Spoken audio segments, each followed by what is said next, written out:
Beirut Lebanon की धरती पर बसा एक शहर है। भूमध्य सागर के पूर्वी किनारे पर बसा है लेबनान। 4 अगस्त 2020 ये शाम का समय था और लोग अपने रोजमर्रा के काम में व्यस्त थे। जैसा कि कोई छत पर टहल रहा था, कई लोग समुद्र में नहा रहे थे। शादी पार्टी जैसे फंक्शन शहर में सेलिब्रेट किए जा रहे थे। इस शहर के उत्तर में है बेरुत बंदरगाह।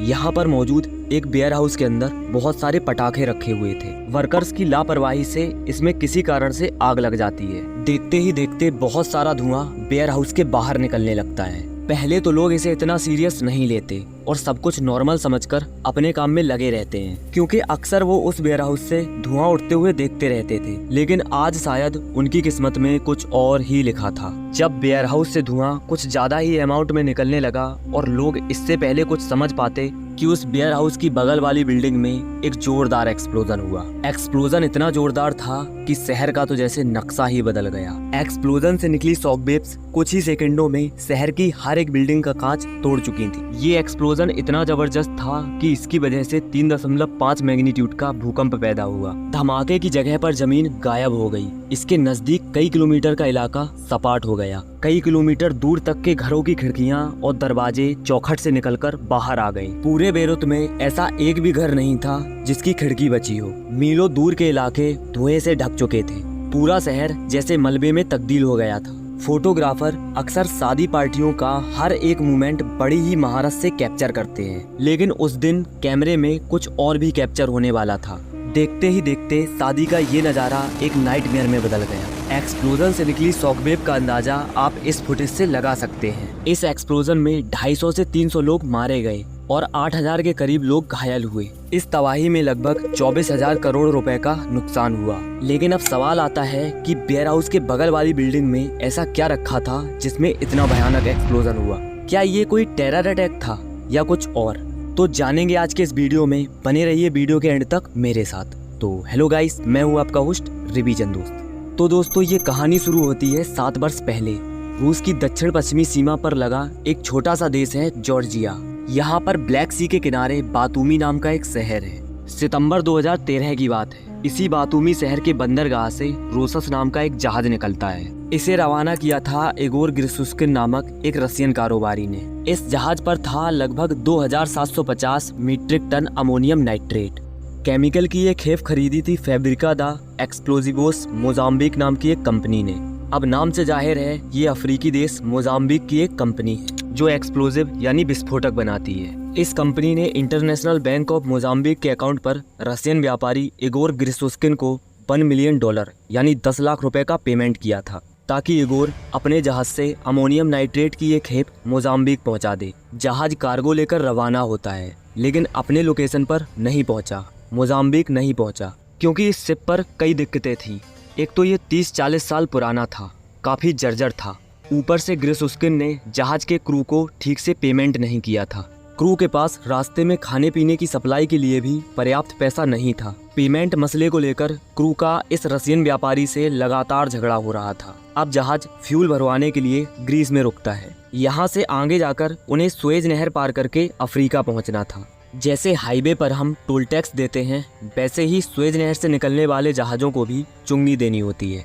जहाज के क्रू ने ग्रिशुस्किन को फोन करके चुंगी के पैसे मांगे। इस पर व्यापारी ने कहा, मेरे पास पैसे नहीं हैं। ग्रिशुस्किन ने क्रू से कहा कि ऐसा करो, जहाज को मोड़कर लेबनान ले जाओ और वहां से भारी मशीनों का एक्स्ट्रा कार्गो उठाओ।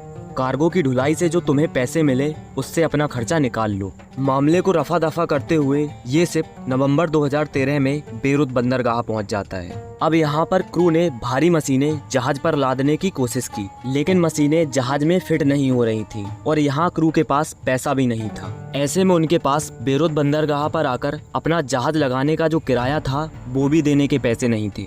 बंदरगाह पर मौजूद जब अधिकारियों ने उस शिप का मुआयना किया तो पाया कि ये शिप समुद्री यात्रा के तो काबिल ही नहीं है, इतना कमजोर और जर्जर है। जहाज को जब्त कर लिया गया और जहाज के कैप्टन बोरिस प्रोकोसेव और 9 क्रू मेंबर्स को बंधक बना लिया गया। कुछ दिनों बाद वहां से 6 को तो वापस जाने की इजाजत मिल गई, लेकिन कैप्टन समेत 3 क्रू मेंबर्स रोक लिए गए। उनसे कहा गया कि जब तक बंदरगाह का पेमेंट क्लियर नहीं होता तुम लोग यहीं रहोगे। इसके बाद ये 4 क्रू मेंबर्स 10 महीने तक जहाज पर बंधक रहे। इनके द्वारा रूस में काफ़ी अपीलें भी भेजी गई, लेकिन उनका कोई असर नहीं हुआ। आखिरकार कैप्टन ने जहाज में बचा कुछ ईंधन बेचा वकील किए और अगस्त 2014 में लेबनान की एक अदालत ने दया दिखाते हुए क्रू मेंबर्स को रिहा कर दिया। तो क्रू मेंबर्स अपने घर लौट गए, लेकिन जहाज और उस पर load 2750 metric ton ammonium nitrate, इसका क्या किया जाए? इसे बेरूत पोर्ट के हैंगर नंबर 12 में रख दिया गया। दोस्तों, ये वही गोदाम था जहां अगस्त 2014 से 4 अगस्त 2020 तक ये केमिकल पड़ा रहा। सुरक्षा विभाग को यह अच्छी तरह से मालूम था कि ये बहुत खतरनाक केमिकल है, लेकिन उस वेयर हाउस में यह केमिकल इसलिए पड़ा रहा क्योंकि एक दिन इसकी नीलामी होगी। जैसे जैसे वक्त गुजर रहा था, अमोनियम नाइट्रेट का ये ढेर डिकम्पोज हो रहा था। जैसा कि हम सभी को मालूम है कि कुछ केमिकल को छोड़कर हर एक केमिकल नमी के साथ रिएक्शन करके अपना कैरेक्टरिस्टिक चेंज कर लेता है और अपना रूप बदल लेता है। जैसे बोरियों में पड़ा सीमेंट नमी के संपर्क में आकर पत्थर बन जाता है, और जब तक हमें इस बात का अंदाजा होता है तब तक वो सीमेंट पत्थर बन चुका होता है। और सेम ऐसा ही लॉजिक यहाँ भी अप्लाई हो रहा था। सोचिए, बेरूत शहर के लोग जानते ही नहीं थे कि उनके अपने शहर में एक भयानक टाइम बॉम्ब रखा है, टिक टिक कर रहा है, कभी भी फट सकता है। नॉर्मल कंडीशन में ये रसायन स्थिर होता है, लेकिन 40 डिग्री सेल्सियस से ऊपर के तापमान में इसके फटने का खतरा हो जाता है। जिस तरह इराक और सीरिया में ISIS नाम की टेरर ऑर्गेनाइजेशन है, सेम उसी तरह लेबनान में भी हिजबुल्लाह नाम से एक टेरर ऑर्गेनाइजेशन है। हिजबुल्लाह की अमोनियम नाइट्रेट में पुरानी दिलचस्पी है। हिजबुल्लाह की तरह दुनिया के तमाम आतंकवादी और चरमपंथी संगठन इस केमिकल से बम बनाते हैं। हिजबुल्लाह पर ब्रिटेन, बुल्गारिया और जर्मनी जैसे कई देशों में हुई आतंकवादी वारदातों में इस केमिकल के इस्तेमाल का आरोप है। यहाँ आपको बताते चले, इसी बैकग्राउंड में न्यूयॉर्क की एक अदालत में 4 साल पहले यानी 2019 में हिजबुल्लाह के कमांडर अली कुरानी को 40 साल जेल की सजा सुनाई थी। कुरानी चीन की एक कंपनी से सैकड़ों टन अमोनियम नाइट्रेट लेने की कोशिश कर रहा था। विशेषज्ञों का मानना है कि शायद बेरूत पोर्ट पर रखे अमोनियम नाइट्रेट में हिजबुल्लाह की दिलचस्पी थी और इसीलिए इसकी नीलामी नहीं की जा रही थी। वैसे बात यहाँ सिर्फ केमिकल की ही नहीं है। बेरूत पोर्ट पर हिजबुल्लाह का काफी दबदबा माना जाता है। पश्चिमी देशों की खुफिया एजेंसियों के मुताबिक हिजबुल्लाह लंबे समय से इस पोर्ट के रास्ते हथियारों की तस्करी करता आया है। बेरूत से लगभग 234 किलोमीटर दूर है साइप्रस। बेरूत धमाके के कारण वहां न केवल भूकंप के झटके महसूस हुए, बल्कि वहां इस ब्लास्ट की आवाज तक सुनी गई। जरा सोच कर देखें, धमाका यहाँ हुआ और 250 किलोमीटर दूर सुनाई दे रहा है। लेकिन अब सवाल उठता है कि अमोनियम नाइट्रेट असल में है क्या और ये इतना खतरनाक क्यों कहा जाता है? अमोनियम नाइट्रेट सफेद रंग की एक रवेदार चीज होती है जिसका औद्योगिक स्तर पर बड़ी मात्रा में उत्पादन होता है। इसका सबसे बड़ा इस्तेमाल नाइट्रोजन के स्रोत के रूप में उर्वरक के लिए किया जाता है, लेकिन इसके साथ ही खनन उद्योग में विस्फोटक तैयार करने में भी इसका इस्तेमाल होता है। ये केमिकल जमीन पर यूं ही नहीं मिलता, क्योंकि ये एक सिंथेटिक किस्म की चीज है जो अमोनिया और नाइट्रिक अम्ल की प्रतिक्रिया से तैयार किया जाता है। अमोनियम नाइट्रेट का उत्पादन दुनिया भर में होता है और खरीदने के लिहाज से ये सस्ता पड़ता है, लेकिन इसे स्टोर करना एक बहुत बड़ा चैलेंज होता है, क्योंकि पहले भी इसकी वजह से बड़ी बड़ी घटनाएं हो चुकी हैं। एक्सपर्ट बताते हैं कि अपने आप में अमोनियम नाइट्रेट से कोई खतरा नहीं होता और इस पर कंट्रोल करना तुलनात्मक रूप से सुरक्षित होता है, लेकिन अगर इसकी बड़ी मात्रा लंबे समय तक यूं ही पड़ी रहे तो ये डिकम्पोज होना शुरू हो जाता है। और असली दिक्कत तब आती है जब एक लंबे समय के लिए स्टोर करने पर ये वातावरण की नमी सोखने लगता है और आखिर में ये एक बड़ी चट्टान में चेंज हो जाता है। यही बात अमोनियम नाइट्रेट को बहुत ज्यादा खतरनाक बना देती है। जब अमोनियम नाइट्रेट में धमाका होता है